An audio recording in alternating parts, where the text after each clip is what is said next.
So, I want to buy a late model used car. I want it to be less than 2 years old. I want it to have less than 10,000 miles. I want it to have leather seats. I need power windows and power door locks and all the bells and whistles. And I want to pay $500 for it. Somebody said, "Are you crazy? That's never going to happen. You can't do that. That's an impossibility. You're being unreasonable to think that you could buy a car like that for $500. That's just unreasonable." Tonight we're going to talk about the qualifications of elders. This will be the fourth and final lesson as we discuss the qualifications of elders. What we've been talking about is that sometimes people are unreasonable about what they expect or what they desire in an elder. And so we need to realize that the qualifications are attainable.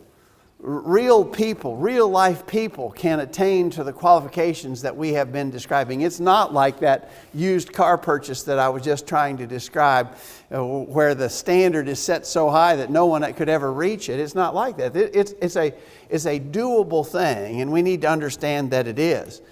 However, these qualifications are very important, and we are not encouraging any compromise on these matters.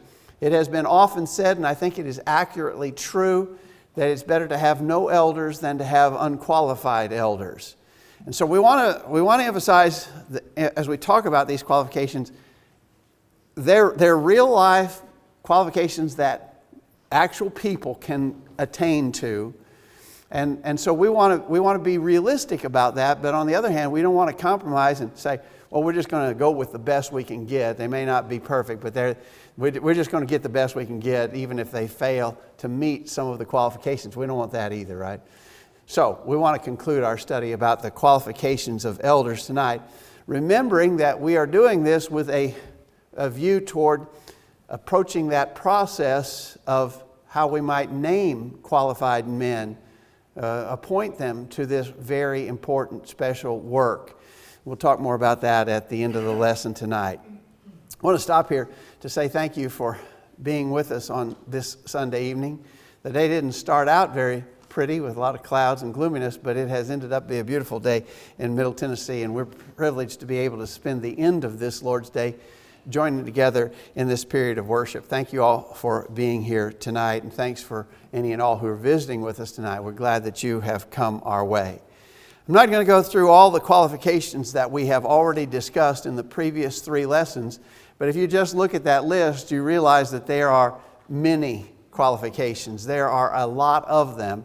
All of them are important, and we want to add the final ones to this list tonight for sake of time and to save time, because a lot of these that we'll be talking about tonight tend to go together closely. We're going to combine some in our discussion. For instance, the first of those that we want to talk about tonight is that in the list of qualifications, it says a man is to be no striker, not a brawler, not soon angry. 1 Timothy 3, verse 3. Notice that he's no striker, he's not a brawler. And then in Titus chapter 1, it says that he is not soon angry. I want to put those 3 things together and talk about them. I heard a guy once said, not a striker. Well, that eliminates anybody who's a member of a labor union, because they sometimes go on strike. That's obviously not what we're talking about here, right? Not a striker means that, well, all of these 3 things describe someone who is in control of his emotions and passions. The idea of not a striker and not a brawler, literally, not a brawler suggests ready with a blow. A brawler is one who is ready to go to fisticuffs, a knockdown, drag-out fight at the least provocation. He's a hothead, right? The person who is a striker, the person who is a brawler, the person who is quick to get angry, probably the best description that fits all 3 of those things is that this guy is just a hothead. He loses his temper at the slightest provocation. We don't want that, right? We actually want the opposite of that. When you think about it, a person who is like this, a striker, a brawler, a guy who gets angry quickly and easily with little provocation, that guy probably does that because he's learned in the course of his lifetime that he can manipulate and dominate people by bullying them, by having a bully's disposition. Obviously, that's not what we want. We do not want such an individual. We want someone who is not soon angry. Maybe a good description of that sort of a fellow is someone who is cool under fire. I got to tell you, an elder is going to take a lot of grief. An elder is going to be under the gun. Elders, whoever allows themselves to be placed into such a position, needs to go into that with eyes wide open, knowing that there'll be plenty of people who have lots of criticisms toward the elder. And if you're such a person who's quick to get angry, ready with a blow, it takes very little to provoke you, you're not going to do well in that.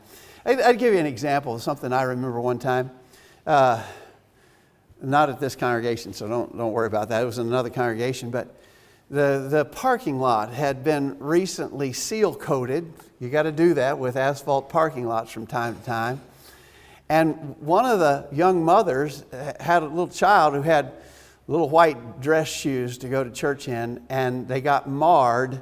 One of the shoes got marred in the parking lot as the kid was running around. His shoe got marred with the fresh seal coating on the asphalt. And you know what that woman's immediate reaction was? I'm going to talk to the elders about it. They're going to have to pay for a new pair of shoes.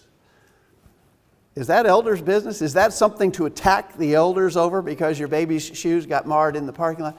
But that's the kind of thing that happens. Some people are unreasonable, and the elder's going to bear the brunt of that unreasonableness many times. And if he's the guy who can be set off easily, if he has a hair trigger, if he's quick to get angry, if he's ready to fight at a moment's provocation, that's not the individual that we're looking for. I think that is pretty self-explanatory, isn't it? No striker, not a brawler, not soon angry. He's not greedy of filthy lucre. He's not covetous. I think these go together as well. So look again at our text. 1 Timothy 3:3 says he's not greedy of filthy lucre. Filthy lucre, that's not an expression we use a lot, but we know it's a biblical terminology. We would say ill-gotten gain. He's not guilty of ill-gotten gain. He is not the person who would seek money from questionable enterprises. It also says that he is not to be a covetous man. He's not covetous. Covetousness is an inordinate desire for money and the things that money can buy. And it's not necessarily illegal money. It's just that he desires money. The covetous individual desires money and the things that money can buy. He's driven by that. In Titus, it uses the same sort of expressions. He's not given to filthy lucre. So what's the situation here? The elder is going to be in a position to have controlling influence over the collective funds in the treasury, right? He's going to be called upon to make decisions in conjunction with other elders, right? And hopefully with the input of the congregation as well. The elder is going to be called upon to make decisions about how that money will be used. It's certainly important. We talked last week about him being a good Bible student so that he would know the biblical pattern for using the collective funds of the congregation. But also, the very fact that he has a controlling influence over those funds means that he needs to be the kind of individual who would not be tempted in any way whatsoever to misappropriate the funds, to use them in a way they shouldn't be used, maybe even to use them for his own personal advantage.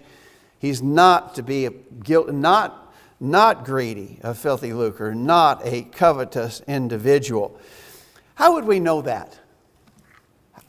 How do you measure that? So I'm thinking about men who might be qualified to be elders right here in this congregation. How would I know whether an individual is not greedy of filthy lucre, he's not covetous? Well, perhaps by his reputation maybe in the business world. In the business world, this guy has a reputation. And by the way, I gotta tell you, his reputation is not too outstanding. He has a reputation sort of like a shady used car salesman. Oh, wait a minute. That would go to the qualification we already talked about in our list. He has a good report from those who are without, right? But if he hasn't been really upfront and honest in all of his business dealings, if he has sort of cut corners, if he's done things to affect his own financial advantage, if he's a covetous individual, if we have seen that he puts his job and his career first, he'll even neglect family and church responsibilities in order to advance his career. If he's all about making money, all of those things would be indicators that he's missing it on this qualification. Wouldn't that be so? Or what about the fact that and I don't know how these kind of things become known, but it becomes known in various ways. Maybe it's pretty well understood that he's not a particularly good giver when it comes to the contribution on the Lord's Day. Again, in most instances, we would not know, wouldn't have a way to know, and shouldn't even desire to know what someone gives in contribution on the Lord's Day. But every once in a while, those kind of things get out. Some people know. I mean, some people in the congregation know because they count the money, they take care of depositing the money and all that sort of. So there are some who would be in a position to know more than others. Maybe this guy, for those few who may know something about him, no, he's not a very good giver. Although he seems to have a pretty good job and that sort of thing. All of those would be in this vein and have to do with this qualification: not greedy of filthy lucre and not covetous. Well, he is to be patient. What about being patient? Well, we already talked about that the fellow is not to be hot-tempered. By the way, here's the text. Notice that he is to be a patient individual. We already talked about the fact that he's not to be hot-tempered. He's not to be soon angry. But this is different. This patience is describing an individual's ability to see the thing through. He is not the kind of guy who's just going to throw his hands up and give up and quit because of the hardship of the job or the thing that he's being asked to deal with. He's patient. He just stays at it. He continues to grind away. He keeps making progress. He's not a quitter. He's patient. Other words would be forbearing and long-suffering. He does not give up. He is steadfast. And so that's what this patience is. And so we already talked about not soon angry. This is different. This has the idea behind it of he sticks with the job. He's determined. He is no quitter, that sort of thing. He is not self-willed. In Titus 1, verse 7, notice that he is not self-willed. Who's a self-willed guy? The self-willed guy says, it's my way or the highway. You do it like I say or else. Now, I don't think I have to explain to us that this is not involving doctrinal matters, right? We're not talking about doctrinal matters here. There can be no compromise in doctrinal matters. In fact, a fellow who would compromise on doctrinal matters is not qualified to be an elder, right? But we're talking here about judgment calls. And in the business of a local congregation, there are a lot of judgments that have to be made. We just came from a men's business meeting, and one of the topics that we had to discuss, it's just a matter of business. It's not anything spiritual, but the roof on this building is just shot and needs immediate replacement. And so we had several quotes to discuss. Different companies had quoted to us what they proposed to do and how much it would cost. And I want to tell you, they did not take my opinion on that. I had a strong opinion about how we should do that. And you know those men decided to do something else besides what my judgment was on that. Oh, I'm mad about that. That would be self-willed, wouldn't it? I mean, that's just a judgment call. And in matters of judgment, we submit and we yield to one another. It doesn't have to be my way. We can let others have their way in that sort of thing. And so, in regards to an elder, he needs to have that disposition in matters, not in matters of doctrine, but in matters of judgment. He may have an opinion. Everybody does, right? As they say, opinions are like noses. Everybody's got one. And so he has an opinion, but he's not determined that it has to be his way in matters of judgment. He's willing to receive input, advice, and counsel from others who may in fact know more about roof shingles, for instance, than he does. Right? He's open to that sort of thing. He's not an authoritarian. In 1 Peter chapter 5, where Peter was talking to the elders, he said in 1 Peter 5 verse 2, "Feed the flock of God which is among you, taking the oversight thereof, not by constraint, but willingly, not for filthy lucre, but of a ready mind, neither as being lords over God's heritage, but being examples to the flock." And in other words, he's not to lord it over. And the guy who's determined to have his own way, it has to be his way or the highway, he's lording it over. And if we sense that in a person who's being considered for an elder, I'm going to tell you, that's not the guy we want. That disqualifies him. That's a really important thing right there. He is not a self-willed individual. He's just. The word just is a word that describes fairness and what is right. In Titus 1 verse 8, notice the qualification of being a just person. He's fair, he does what's right, he's impartial, he's equal. He treats everyone equally. He's able. The qualified man would be able to deal with all members in this way. He's going to be fair and just. He's not going to be prejudiced. He's not going to play favorites, that sort of thing. He's a just person. That's sort of a judicial terminology. Just like a judge, we'd expect him to treat everybody in his court equally. That's not always the case, obviously, but that's what we want, a just person. The next one is the word holy.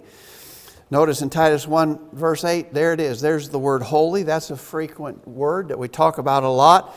The word literally means free from wickedness.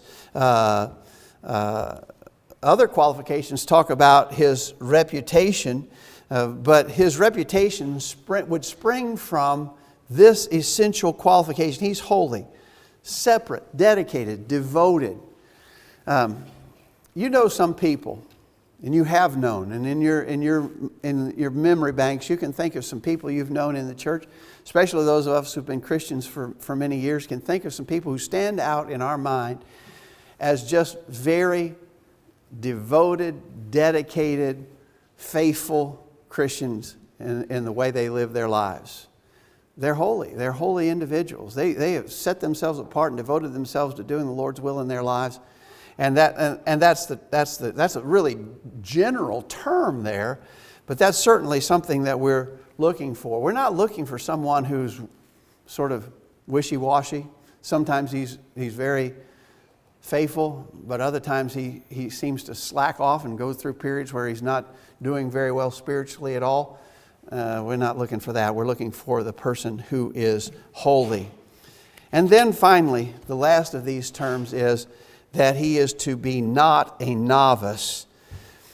In 1 Timothy 3 verse 6, not a novice.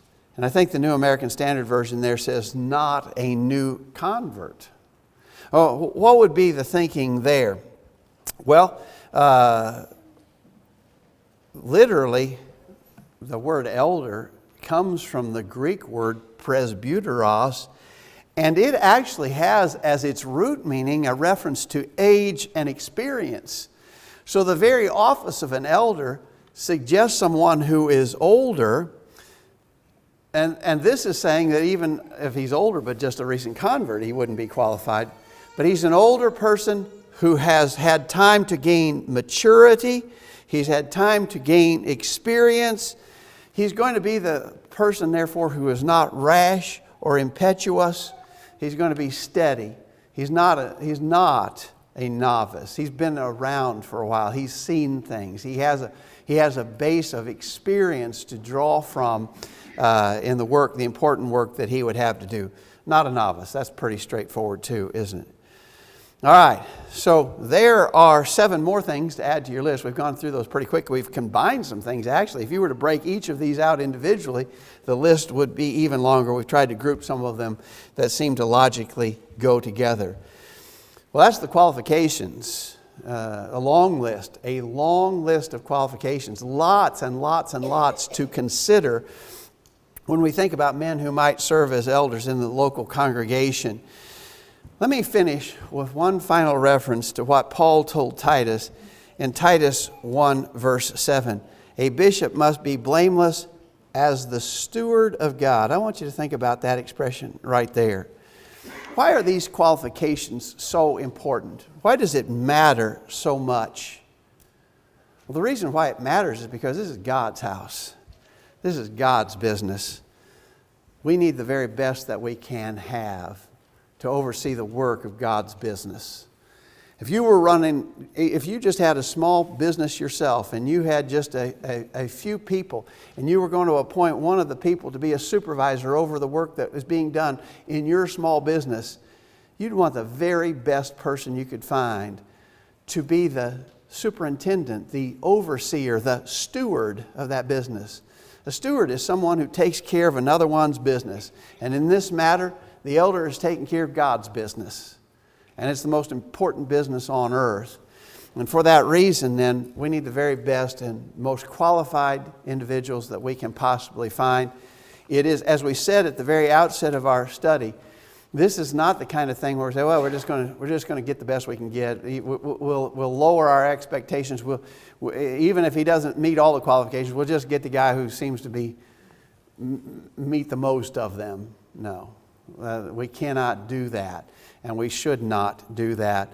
We have an important decision to make about the qualifications of elders and who might be able to serve. All right, so you've got the list.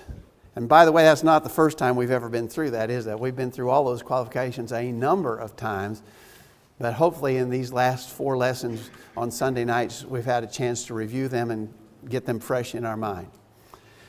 All right, now I need to tell you about where we go from here. And this was just discussed in the men's business meeting. And so here's what we intend to do as was agreed upon in the men's business meeting.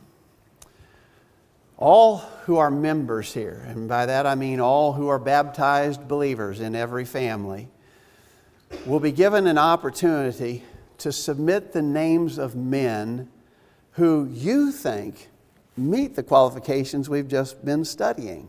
Okay? And so, if in your family there are 3 persons who are baptized believers, mom and dad and one of the children, then you'll be given 3 pages upon which to make submissions of names of men that you think are qualified to serve. Obviously, it's going to be different in different families. One family may have 4 submissions to make because there's 4 baptized believers, and maybe another of you, some of you who live alone, you just have one submission to make. But on the list that will be given to you, we hope to have these available to you by this coming Wednesday night. On this, I'm going to use this terminology because I hope you understand it. This is not like a popularity vote. I'm just going to call it a ballot or a submission list. You'll be given a list, and you'll be asked to put on there the name or names. It could be one name or it could be multiple names. You'll be asked to put on there the name or names of men that you think who are members here at College View who'd be qualified to serve as elders and to whom you would be willing to submit to their leadership as an elder. Okay, that's a really important thing. If that guy, somebody might say, if that guy made an elder, I couldn't submit to that guy if my life depended on it. Well, obviously don't put his name down then, right? So you'll be asked to give the name of men or a man or men whom you think are qualified to serve as elders. These submissions are going to be given to Kyle Barnes and Travis Overschleich. They're going to be the men who will collect these. this is absolutely a secret matter, and only those two guys will ever know whose names were on your submission. That will never be publicized, but they will accept those names and they will compile them. Now the men have agreed that in order to move beyond that step, there will have to be at least two men. There may be more, but there would have to be at least two men whose names appeared on at least 75% of the pages submitted. So let's say that 100 submissions are given. Then before this would be taken to the next step, there would have to be two men's names who appeared on at least 75 of the sheets that were submitted, right? Now that's obviously going to be calculated based upon how many submissions are made. Some people may choose not to submit any. But based on however many submissions are offered, then a man would have to be on at least 75% of those, 3 out of every 4. It's a pretty high bar. And there would have to be 2 men who reach that threshold before we go further. If we don't get that, then we'll table this thing for the time being. We won't go further. But if if at least 2 men reach that 75% threshold, then Kyle and Travis will speak to those men and say, would you be willing to serve? If they say yes, then those 2 names will be put before the congregation, and there'll be 2 weeks to pray and consider that, and if you need to talk to the men, to question them, to express concerns or support or whatever else you want to do. So here's the time frame that we're looking at. We hope to have these submission forms available to you by this coming Wednesday night. And those submissions will need to be made by 2 weeks from tonight.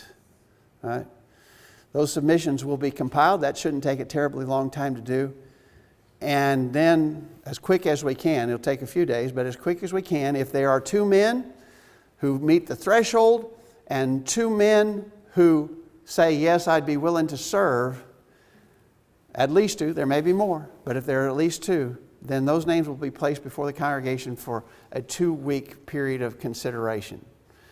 That's the procedure that we have agreed upon in the men's meeting, which I actually think is a pretty fair way to go about it.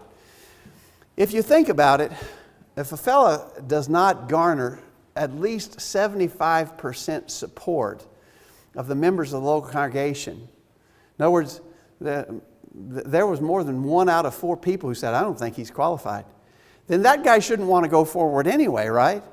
Because he'd be asking for trouble. If he's going to try to serve as an elder, but he already knows that there's a significant percentage of the members who don't even think he's qualified, he's not going to be a very effective leader if he hasn't attained to that 75% threshold. You see what I'm saying? So we think that this is a pretty good way to go about it. The interesting thing about the Scriptures is that the Scriptures never identify a methodology for us to use about appointing men to special offices in the church. The closest thing that we have is found in Acts chapter 6. Remember when there was the benevolent situation that arose in the early church at Jerusalem? And the apostles said in Acts chapter 6 verse 3, Brethren, look ye out among you 7 men of honest report, that we may, full of the Holy Ghost and wisdom, whom we may appoint over this business. The elders put it upon the members to seek out from among themselves men who could do this special work. How did they do that? We don't even know, but we know it was put upon the members. Seek ye out from among you qualified men. And that's basically what this procedure will do. We'll be asking you who are members here, seek ye out from among you those who might be qualified to serve as elders. It's a very, very serious matter. A couple of things I would ask you to do. One is pray about this. Pray a lot about it. I know we've been praying. I mean, in almost every one of our assemblies, as we're led in prayer, the men will talk about the importance of us having elders. So I know you've been praying about this. pray diligently. We're now moving right into the heart of the matter. So pray diligently about this. The other thing that I would really ask us all to do is be careful. Be really careful. I don't know that there's hardly a more volatile time in the life of a local congregation than in the elder appointment process. It can be explosive, and it has been explosive in congregations in times past. We certainly don't want that to happen here. And so be really, really careful with what you say and how you conduct yourself. There'll be some issues to work through, no doubt, as we move forward with this process. I just ask everyone to be super, super careful about how you conduct yourself, about who you talk to and how you talk to them. I'm not saying you can't talk to one another. Obviously you can. But don't cross over that threshold of gossip. Be very careful in how you conduct your business, so that whether we get further down this road toward appointing elders, if we are able to appoint elders, that it will go smoothly. If it doesn't, if it doesn't work this time, at least we've put forth a really good faith effort and an honest, diligent try. That'll be fine. We'll come back to it again in the future, no doubt. But whatever we do not want it to be the kind of thing that would cause contention and division at College View. So we want to be really, really careful about that. All right, that's where we're at. It's a very important time in the life of this local congregation. So again, I urge you, be diligent in your prayers about it. Thanks for your good attention to what we've had to say. We're going to end with a song of invitation. Obviously, as we sing this song, we'll be asking you to think about your life, your relationship with God, make sure it's right. If we can help you in that in any way whatsoever, let us know while we stand and sing this song.